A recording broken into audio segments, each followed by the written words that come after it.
చూసినారు కదా, coconut rice, కొబ్బరి పాలన్నము, ఏదైనా నచ్చి మన ఇష్టము. చాలా బాగుంటుంది. ఒకసారి టేస్ట్ చూస్తాను. సూపర్గా ఉంది. హాయ్ అండి, వెల్కమ్ టు మై ఛానల్. అందరికీ గుడ్ మార్నింగ్ అండి. ఈరోజు కొబ్బరి పాలతో రైస్ చేసుకున్నాము. చాలా సులభం, ఈజీగా. కొబ్బరి పాలు ఒకటి మనం రెడీ చేసి పెట్టుకున్నామంటేనే తొందరగా అయిపోతుంది. ఇప్పుడు అది ఎలా తయారు చేయాలో చూసేద్దాము. కొబ్బరి రైస్ చాలా టేస్ట్ కూడా ఉంటుంది. ఏమిట్లకైనా బాగుంటుంది. ఉత్త అన్నమైనా కూడా ఈ పెరుగు చట్నీతో తినచ్చు, లేదంటే ఎగ్గు కానీ చికెన్ ఫ్రై కానీ ఏదైనా కూడా టేస్ట్గా ఉంటుంది.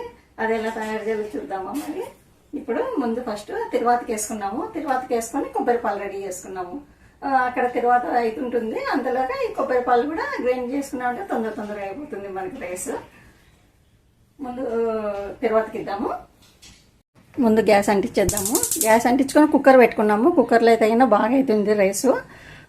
ఈ మామూలు ఉడికించుకునే దానికంటే ఈ కుక్కర్లో పెట్టుకున్నామంటే బాగా అవుతుంది. గ్యాస్ ఆన్ చేసినాను. ఆయిల్ వేసుకున్నాము. ఇంకా కొద్దిగా ఆలివ్ ఆయిల్ వేస్తున్నాను నేను. దాంతోపాటు కొంచెము నెయ్యి కూడా వేసుకున్నాము. కొంచెం నెయ్యి వేసుకున్నాము, ఎక్కువ అవసరం లేదు. 1 స్పూన్ చాలు. ఇదైంది. ఇప్పుడు 2 లవంగాలు, 2 యాలక బుడ్డలు, 1 అనాస పువ్వు, కొంచెం షాజీరా, కొంచెం చెక్క, బిర్యానీ ఆకు, పచ్చిమిర్చి, ఉల్లిపాయ ముక్కలు. ఉల్లిపాయలు వేగిపోయినవి. చాలు, ఇంత ఉంటే చాలు. మనకేమో ఎక్కువ ఎర్రగా వేగాల్సిన అవసరం లేదు. ఇప్పుడు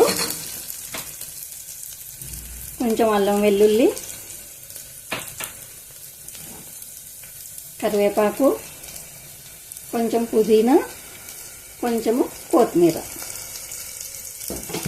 కొంచెం అల్లం వెల్లుల్లి పచ్చిన వాసన పోయేంత వరకు వేయించుకున్నాము. నూనె కూడా ఎక్కువ వేయాల్సిన అవసరం లేదు, ఎందుకంటే కొబ్బరిలో కూడా ఆయిల్ ఉంటుంది కదా, అందుకోసమని ఎక్కువ వేయొద్దండి. అల్లం వెల్లుల్లి కూడా పచ్చి వాసన పోయింది. ఇప్పుడు బియ్యాన్ని కూడా వేసుకున్నాము. ఇంకా 1 అర్ధగంట నానేసినాను బియ్యాన్ని. మామూలు నార్మల్ రైసే నానేసినాను. దాన్ని వేసేసుకున్నాము.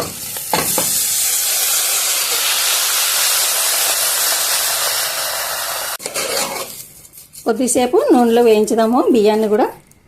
మంటను హైలోనే ఉంచండి. బియ్యం కూడా కొంచెం బాగా కలర్ వచ్చేసినాయి చూడండి. ఇప్పుడు వాటర్ వేసుకున్నాము. ఇంకా వాటరు, కొబ్బరి పాలు అన్నీ వేసేసుకున్నాము. కొబ్బరి పాలను కూడా గ్రైండ్ చేసినాను. ఇప్పుడు వడేసుకున్నాము. ఇంకా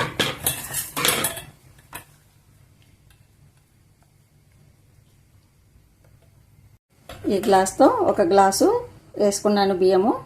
కొబ్బరి పాలు కూడా 1 గ్లాసు కానీ గ్లాసున్నర కానీ వేసుకోవచ్చు. దాంతోపాటు 1 గ్లాసు నీళ్ళు. మామూలు నార్మల్ బియ్యం కంటేనా 2.5 గ్లాసులు వేసుకోవాలా. ఎందుకంటే కొబ్బరితో చేస్తాం కదా, కొంచెం అన్నంకి నీళ్ళు ఎక్కువ పడుతుంది.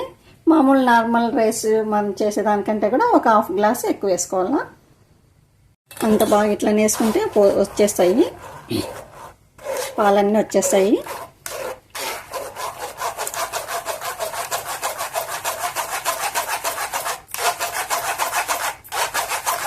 ఈ కొబ్బరి కూడా పడేయకోకుండా ఏదైనా చట్నీలోకి దాంట్లోకి వాడుకోవచ్చు.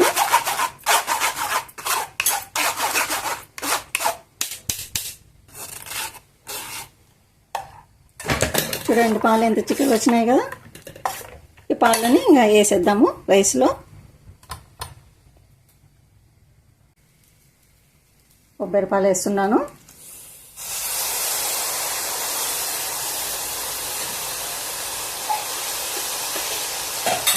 నాకు 1.5 గ్లాస్ వచ్చినాయి. 1.5 గ్లాస్ వేసేస్తున్నాను. వాటర్ వేసేసుకున్నాము. మొత్తము 2.5 గ్లాసులు అయినాయి. దాంతోపాటు కొంచెము గరం మసాలా పౌడర్ కూడా వేసుకున్నాము. కొద్దిగా వేసుకోండి. అంత బాగా కలిపెట్టుకున్నాము. ఇంకా మంటను హైలో పెట్టండి. ఇప్పుడు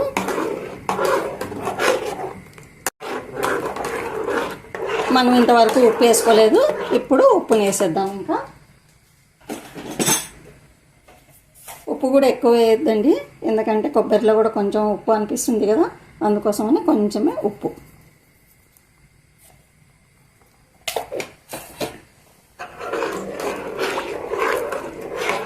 కొంచెం ఉడకబట్టేంత వరకు ఉడికిద్దాము.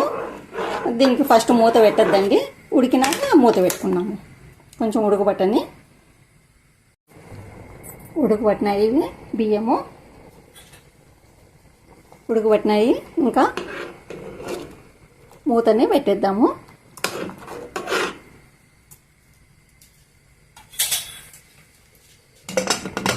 పెట్టి 3-4 విజిల్లు రానిద్దాము. ఇంకా మంటను హైలోనే పెట్టండి.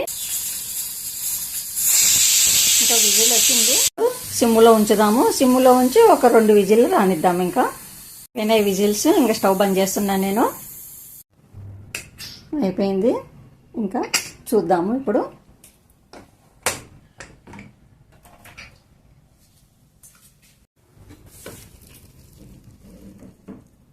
చూడండి పొడి పొడి వచ్చింది చూడండి అన్నము.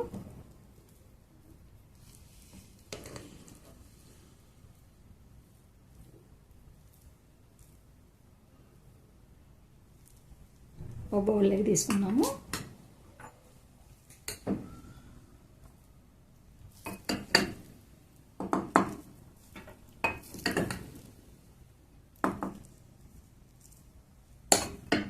చూస్తున్నారు కదా, కొబ్బరి పాలతో రైస్ని ఎలా తయారు చేశాను.